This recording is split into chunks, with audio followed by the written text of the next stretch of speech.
नमस्कार दोस्तों, मैं प्रशांत आप सबका स्वागत करता हूं। दोस्तों, करंट अफेयर्स की ही सीरीज के तहत इस लेक्चर में हम डिस्कस करेंगे प्रमुख सरकारी योजनाओं को जो 2019 और 20 के दौरान शुरू की गई। इस लेक्चर को शुरू करूं उससे पहले मैं आपको बताना चाहूँगा कि समीक्षा अधिकारी साथ ही खंड शिक्षा अधिकारी के लिए हमारी टेस्ट सीरीज चल रही है, जिसे आप ज्वाइन कर सकते हैं। अगर आपको ज्वाइन करना हो तो इस नंबर पे आप जो है व्हाट्सअप मैसेज भेजें, ये आपको दिख रहा है। साथ ही यूपीपीसीएस प्रिलिमिनरी एग्जामिनेशन 2020 के लिए भी हमारी ऑनलाइन टेस्ट सीरीज संचालित है, उसे भी आप ज्वाइन कर सकते हैं। इसे ज्वाइन करने के लिए इस नंबर पे आप जो है ज्वाइन PCS 2020 लिख करके व्हाट्सअप मैसेज करें। तो शुरू करते हैं। सबसे पहले हम शुरू करेंगे सक्षम अभियान से। इसमें देखिए जो महत्वपूर्ण है उसे ही हमने लिया है, जो 2019-20 के दौरान योजनाएं शुरू हुई हैं उन्हें ही हमने लिया है, ठीक है। तो सक्षम अभियान किसने शुरू किया? तो केंद्रीय पेट्रोलियम व प्राकृतिक गैस मंत्रालय के अधीन पेट्रोलियम संरक्षण अनुसंधान केंद्र द्वारा देश में तेल व गैस के संरक्षण के प्रति जागरूकता फैलाने के लिए सक्षम अभियान की शुरुआत की गई। तो तेल व गैस के संरक्षण के प्रति जागरूकता फैलाने के लिए सक्षम अभियान की शुरुआत की गई। और किसके द्वारा की गई?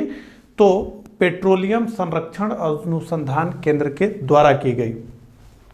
इसमें जो है PRCA यानी जो है पेट्रोलियम कंजर्वेशन रिसर्च एसोसिएशन के साथ साथ NCERT के साथ मिलकर के ईंधन संरक्षण की थीम पर एक कामिक बुक भी तैयार किया गया है और इस बुक का वितरण भी किया गया। और ये जो बुक है इसे आप देख सकते हैं ई-पाठशाला, जो ई-पाठशाला ऐप है जिसपे NCERT की सारी बुक्स लगी हुई हैं, जहां आप जाके उसे पढ़ते हैं तो उस पर ये कामिक बुक भी लगी है जिसका कि शीर्षक है ईंधन संरक्षण, ठीक है।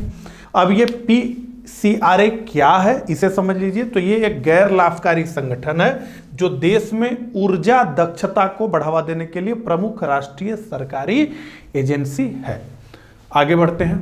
फिट इंडिया मूवमेंट, ठीक है। तो प्रधानमंत्री नरेंद्र मोदी जी द्वारा खेल दिवस यानी 29 अगस्त 2019 के अवसर पर दिल्ली के इंदिरा गांधी इंडोर स्टेडियम से फिट इंडिया अभियान का शुभारंभ किया गया। क्या है इसका उद्देश्य? तो इसका उद्देश्य है देश में लोगों को स्वास्थ्य के प्रति जागरूक करना और साथ ही साथ इसके साथ जो है स्कूल और कॉलेजों में फिजिकल एजुकेशन को भी बढ़ावा देने का इसमें जो है लक्ष्य रखा गया है। अगला स्किल बिल्ड प्लेटफॉर्म लॉन्च किया गया, ठीक है। तो केंद्रीय कौशल विकास और उद्यमिता मंत्रालय ने अमेरिकी बहुराष्ट्रीय IT कंपनी IBM के साथ मिलकर स्किल बिल्ड प्लेटफॉर्म लॉन्च किया है। इस कार्यक्रम के तहत IBM द्वारा IT में 2 वर्षीय एडवांस्ड डिप्लोमा नेटवर्किंग और क्लाउड कंप्यूटिंग की शुरुआत की गई है।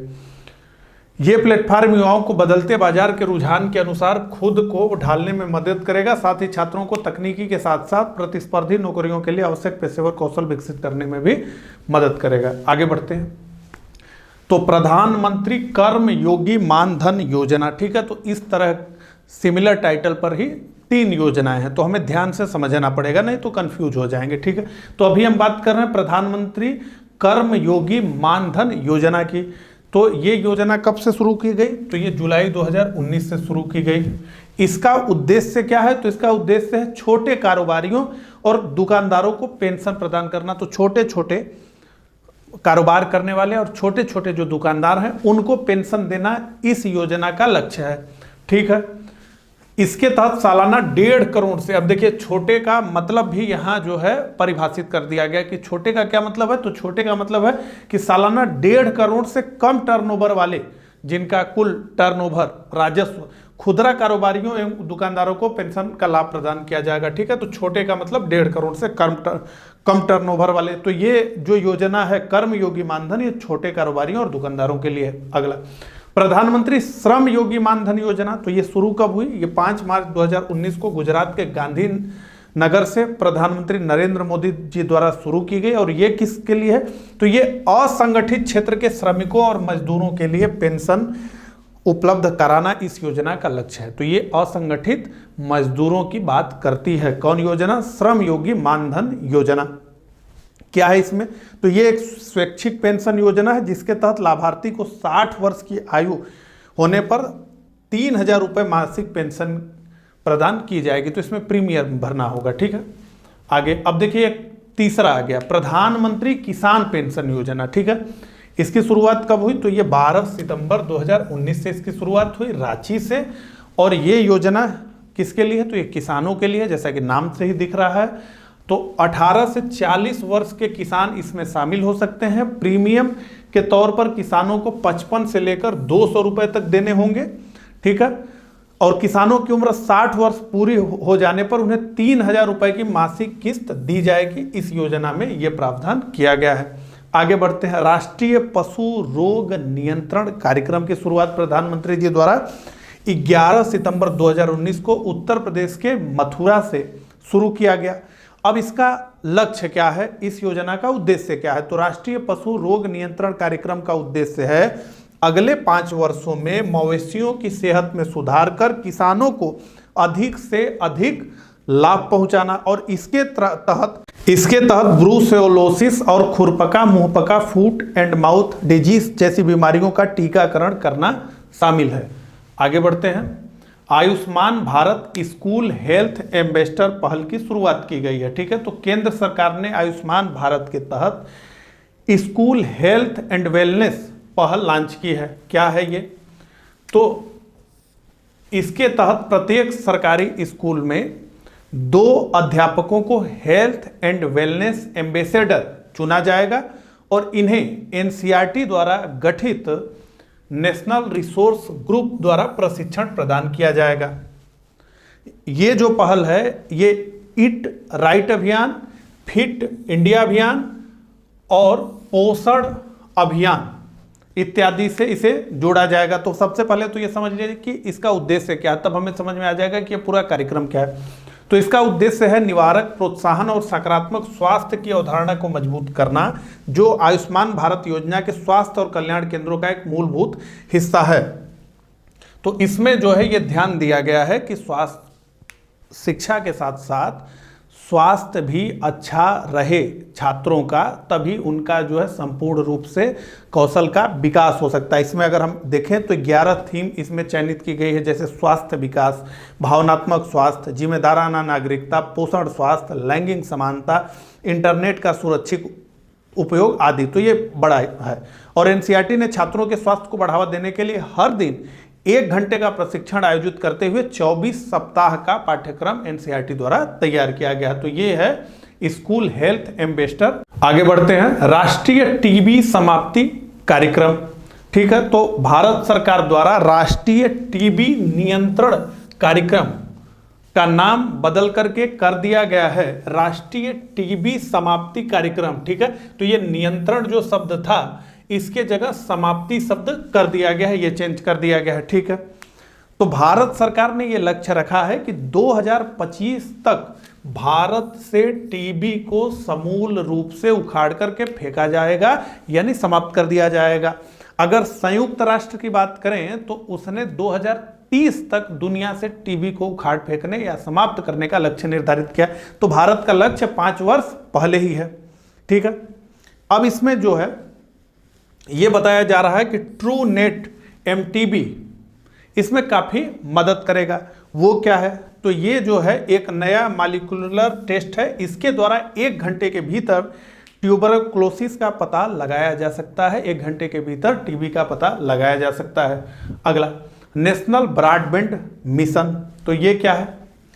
तो 2022 तक सभी गांवों में ब्रॉडबैंड पहुंच प्रदान करने के लिए राष्ट्रीय ब्रॉडबैंड मिशन की शुरुआत की गई है और यह मिशन सरकार की राष्ट्रीय डिजिटल संचार नीति 2018 का हिस्सा है। अगर हम बात करें भारत नेट की, तो भारत नेट के तहत 1,42,000 गांवों तक ब्रॉडबैंड सेवाओं को पहुंचा दिया गया है। अब इसमें जो है क्या लक्ष्य रखा गया है नेशनल ब्रॉडबैंड मिशन में? पहला तो ये कि 2022 तक सभी गांवों में पहुंचाना है। 2024 तक लगभग 30 lakh kilometre optical fibre cable बिछाने का लक्ष्य है। उसके अलावा टावर घनत्व तो प्रति 1000 की आबादी पर 0.42, लगभग 2500 की आबादी पर एक टावर। से बढ़ाकर 1 करना है, यानी 2500 आबादी पर 2.5 टावर और 1000 आबादी पर 1 टावर करना, ठीक है। और दूर दराज के क्षेत्रों में मोबाइल और इंटरनेट की सेवाओं की गुणवत्ता में और अधिक सुधार करना, इसका लक्ष्य है। आगे बढ़ते हैं, मिशन इंद्रधनुष 2.0। तो मिशन इंद्रधनुष पहला समाप्त हो गया, अब 2.0 आ गया। क्या है इसमें? तो 27 राज्यों और उत्तर प्रदेश और बिहार के 652 ब्लॉकों में फैले हार्ड टू पहुंच, कठिनता से जहां पहुंचा जा सकता है, और जनजातीय आबादी के बीच पूर्ण टीकाकरण कवरेज पर ध्यान केंद्रित करने के लिए अपनी प्रमुख योजना तीव्र मिशन इंद्रधनुष 2.0 शुरू की गई है, ठीक है। इसका क्रियान्वयन किया जाना है दिसंबर 2019 और मार्च 2020 के बीच। इसके तहत जो है कुल 8 बीमारियों को लक्षित किया गया है और 90% टीकाकरण कवरेज प्राप्त करने का इसका लक्ष्य है। तो ये मुख्य पॉइंट होगा कि 90% टीकाकरण कवरेज प्राप्त करने का इसका लक्ष्य है। आगे बढ़ते हैं, प्रधानमंत्री जन आरोग्य योजना, आयुष्मान योजना, भारत की बहुत बड़ी योजना, ठीक है, अमेरिका की ओबामा केयर की तर्ज पर। तो इसकी शुरुआत हुई 23 सितंबर 2018 को। चूंकि ये महत्वपूर्ण योजना है इसलिए हमने इसे शामिल किया है, ठीक है। तो इसका क्या उद्देश्य है? इसका उद्देश्य है बीपीएल धारकों को स्वास्थ्य बीमा उपलब्ध कराना। इसके अंतर्गत आने वाले प्रत्येक परिवार को 5 लाख तक का कैश रहित स्वास्थ्य बीमा उपलब्ध कराया जाएगा, जिससे लगभग 10 करोड़ बीपीएल धारकों को फायदा मिलेगा या मिल रहा है। अगला, प्रवासी तीर्थ दर्शन योजना। तो ये बहुत जबरदस्त योजना। इसमें क्या है? तो ये 22 जनवरी 2019 को योजना शुरू की गई। इसका उद्देश्य है कि प्रवासी भारतीयों को देश की संस्कृति से जोड़ना। इसके तहत क्या किया जाएगा? तो इसके तहत ये किया जाएगा कि प्रवासी भारतीयों को वर्ष में 2 बार भारत के कई धार्मिक स्थलों का भ्रमण कराया जाएगा और इसका पूरा जो खर्च होगा वो खर्च भारत सरकार वहन करेगी, ठीक है। आगे बढ़ते हैं, प्रधानमंत्री अभिनव शिक्षण पाठ्यक्रम ध्रुव, ये क्या है? तो प्रधानमंत्री इनोवेटिव लर्निंग प्रोग्राम ध्रुव का शुभारंभ किया गया 10 अक्टूबर 2019 को। इस कार्यक्रम के तहत क्या करना है? तो इस कार्यक्रम के तहत बच्चों को चिन्हित कर उन्हें देश भर के उत्कृष्ट केंद्रों में प्रख्यात विशेषज्ञों द्वारा परामर्श और शिक्षा प्रदान कर उनकी क्षमता का विकास करना है। और ये सारी चीजें करने से ये हो रहा है कि इससे छात्र अपनी पसंद के क्षेत्रों में उच्चतम स्तर पर पहुंच सकेंगे या उन्हें पहुंचने में मदद मिलेगी। तो इस कार्यक्रम का नाम रखा गया है ध्रुव तारे के नाम पर और प्रत्येक चयनित जो छात्र होगा उसे कहा जाएगा ध्रुव तारा। 2 क्षेत्र इस कार्यक्रम में शामिल हैं, एक विज्ञान और दूसरा कला। इसमें कुल 60 छात्र होंगे इस कार्यक्रम में और प्रत्येक क्षेत्र से यानी 30 विज्ञान से होंगे और 30 कला से होंगे। और छात्रों का चयन जो है सरकारी और निजी स्कूल दोनों से होगा और 9वीं से 12वीं कक्षा तक के छात्रों को इसमें शामिल किया जाएगा। अगला, मिशन निष्ठा, ये क्या है? तो ये है national initiative for school heads and teachers holistic advancement, अर्थात निष्ठा, ठीक है। किसने शुरू किया है? तो केंद्रीय मानव संसाधन विकास मंत्रालय ने प्राथमिक स्तर पर शिक्षा को सशक्त बनाने के लिए इस मिशन की शुरुआत की है। उद्देश्य क्या है? तो एकीकृत शिक्षक प्रशिक्षणों के माध्यम से प्राथमिक स्तर पर सीखने के परिणामों में सुधार करना है। और मिशन का लक्ष्य भारत के सभी सरकारी स्कूलों के साथ साथ राज्य शिक्षा संस्थान, राज्य शैक्षिक अनुसंधान और प्रशिक्षण परिषद के संकाय सदस्यों के साथ प्राथमिक स्तर पर सभी शिक्षकों और स्कूलों के प्रमुखों को शामिल करते हुए प्रतिभागियों की क्षमता का निर्माण करना है। आगे बढ़ते हैं, सुमन योजना। तो ये अक्टूबर 2019 में केंद्र सरकार ने सुरक्षित मातृत्व आश्वासन यानी सुमन योजना की शुरुआत की है। और इस योजना का लक्ष्य क्या है? सीधे सीधे जो है इसी तरीके से प्रश्न बना लिया जाएगा। तो इस योजना का लक्ष्य है 100% सुरक्षित मातृत्व का लक्ष्य हासिल करना। 100% सुरक्षित मातृत्व का लक्ष्य हासिल कर लेना, ठीक है। अभी क्या स्थिति है? तो अभी स्थिति यह है कि 80% प्रसव जो होता है वो अस्पताल या प्रशिक्षित नर्स की निगरानी में कराया जाता है। इसी को क्या करना है कि 80% को बढ़ा के 100% कर दिया जाए। हालांकि अब ये कितना सही और किस प्रकार से हो रहा है, पहले भी तो ये सारी चीज़ें बहुत आसानी से हो जा रही हैं। अब बड़ी बड़ी डिग्रियां लेकर के भी लोग आ रहे हैं, लेकिन जो नेचुरल तरीका है इसका उससे नहीं हो पा रहा है। सर्जरी लगभग जो है 80 से 70% केसों में कर दी जा रही है। जहां डॉक्टर के पास लोग गए वहां पर सर्जरी ही हो जा रही है। अब इसमें क्या है ये भी देखने वाली बात है। तो इस योजना के तहत हर गर्भवती महिला को सुरक्षित मातृत्व की गारंटी दी जाएगी।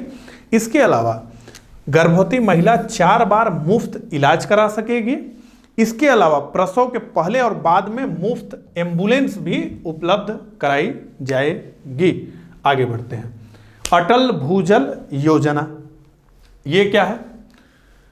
तो 25 दिसंबर 2019 को पूर्व प्रधानमंत्री अटल बिहारी वाजपेयी की 95वीं जयंती के अवसर पर अटल भूजल योजना की शुरुआत की गई। ये योजना जो है उन क्षेत्रों के भूजल स्तर को बढ़ाने के उद्देश्य से शुरू की गई है जहां यह काफ़ी निचले स्तर पर पहुंच गया है। तो कहां पर यह काफ़ी निचले स्तर पर पहुंच गया है? कम से कम इस योजना के अनुसार तो इसमें जो है शामिल राज्य जो हैं महाराष्ट्र, कर्नाटक, मध्य प्रदेश, उत्तर प्रदेश, हरियाणा, राजस्थान और गुजरात है।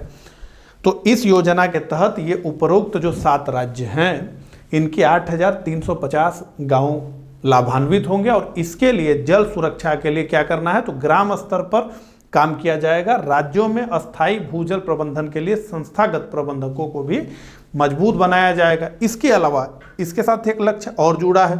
अटल भूजल योजना के तहत वर्ष 2024 तक हर घर में पीने का पानी पहुंचाने का लक्ष्य भी रखा गया है।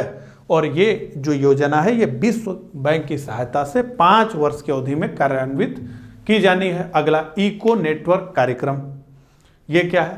तो भारत सरकार ने क्रॉस डिसिप्लिनरी लीडरशिप को प्रोत्साहन देने के लिए इको नेटवर्क नामक एक कार्यक्रम का आरंभ किया है। तो ये क्या है?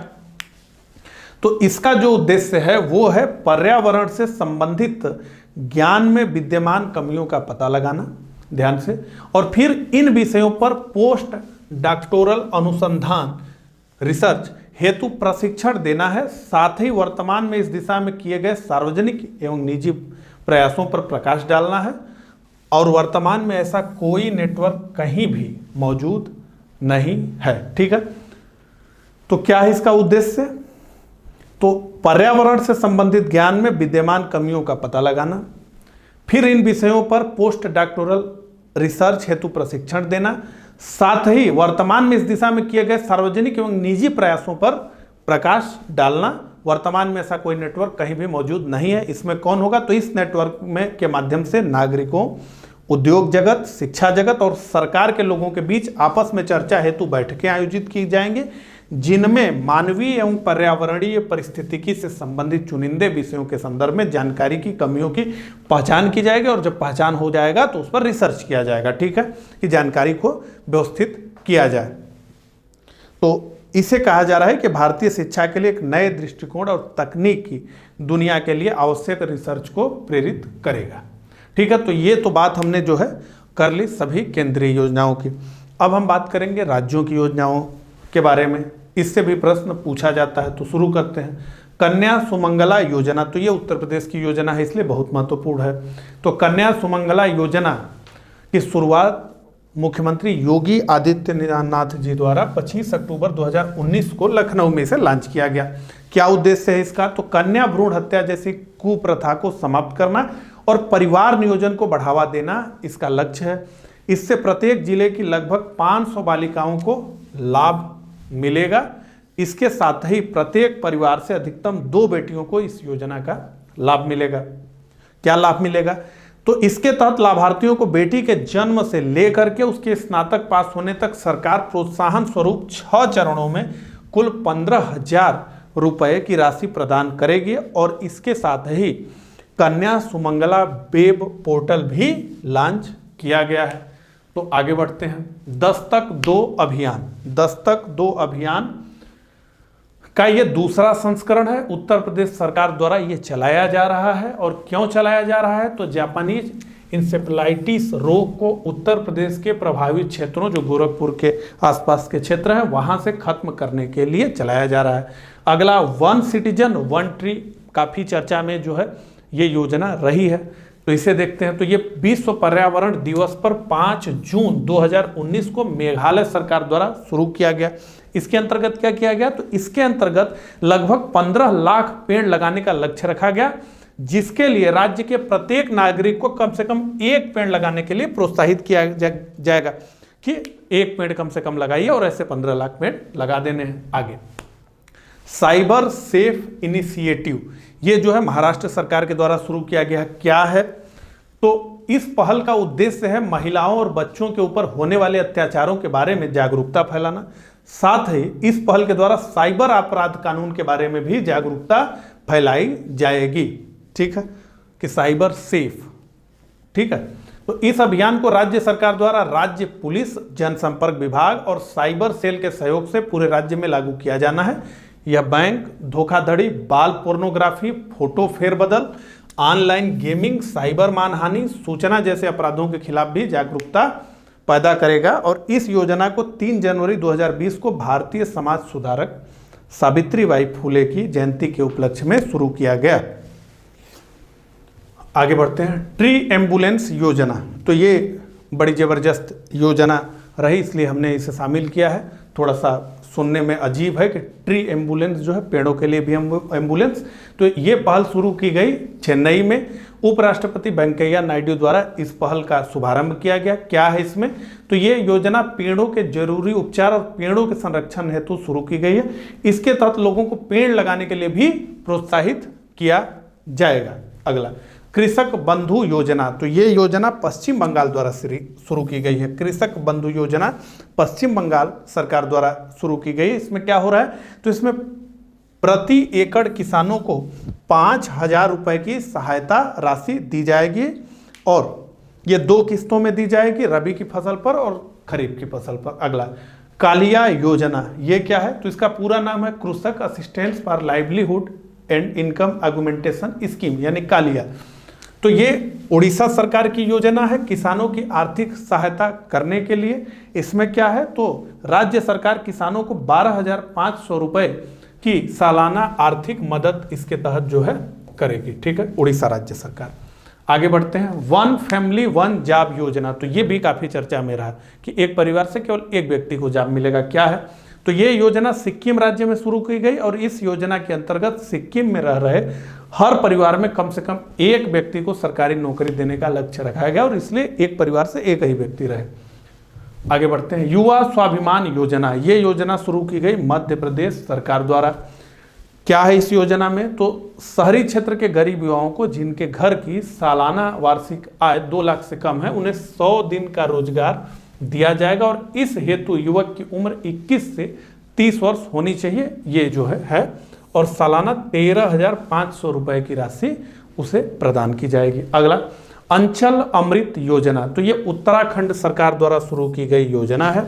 इसके तहत लगभग 20,000 आंगनबाड़ी केंद्रों पर बच्चों को हफ्ते में 2 दिन दूध उपलब्ध कराना इस योजना का लक्ष्य है, और 2.5 लाख बच्चों को इसके तहत लाभ मिलेगा। अगला, मुख्यमंत्री परिवार सम्मान निधि योजना। तो ये योजना हरियाणा सरकार द्वारा शुरू की गई योजना है। इसके तहत क्या है? तो 15,000 से कम मासिक आय वाले परिवारों को 6,000 रुपए की वार्षिक सहायता प्रदान की जाएगी। तो कहीं ना कहीं आप देख रहे होंगे कि राज्य भी इस तरह की योजना बना रहे हैं, जिसमें कि ज़्यादा से ज़्यादा नगद राशि जो है लोगों के हाथ में पहुंचा दी जाए। ठीक है, अगला, अम्मा घरे LED योजना। ये योजना उड़ीसा सरकार द्वारा शुरू की गई है, और इसके अंतर्गत राज्य के घरों में लगभग 95 लाख LED बल्बों का मुफ्त में वितरण किए जाने का प्रावधान किया गया है। अगला, एक्स ग्रेटिया योजना। तो ये नागालैंड की योजना है। ठीक है, क्या है एक्स ग्रेटिया? तो Nagaland government ex gratia scheme for student studying outside Nagaland योजना शुरू की गई है। इसके तहत राज्य सरकार किसी भी छात्र की दुर्भाग्यपूर्ण मृत्यु के मामले में राज्य के बाहर पढ़ाई करते समय छात्रों के परिवार को एक मुश्त भुगतान के रूप में 5 लाख रुपए की वित्तीय सहायता प्रदान करेगी। अगला, अरुंधति योजना, ये क्या है? तो ये असम सरकार द्वारा शुरू की गई योजना है। इस योजना के अंतर्गत राज्य के गरीब परिवारों की युवतियों को शादी के दौरान 1 तोला सोना, तो ये भी थोड़ा सा अलग हो जा रहा है, 1 तोला सोना सरकार द्वारा दान में दिए जाने का प्रावधान है। तो कुल मिलाकर के एक बात तो ये समझ में आई कि शादी विवाह के मामले में अरुंधति योजना असम वाली ठीक है, क्योंकि सोने का रेट लगातार बढ़ता जा रहा है। अब 10 ग्राम के जगह जो है 8 ग्राम करके सरकारी अधिकारी न दे दे, इसका डर तो इसमें बना हुआ ही है।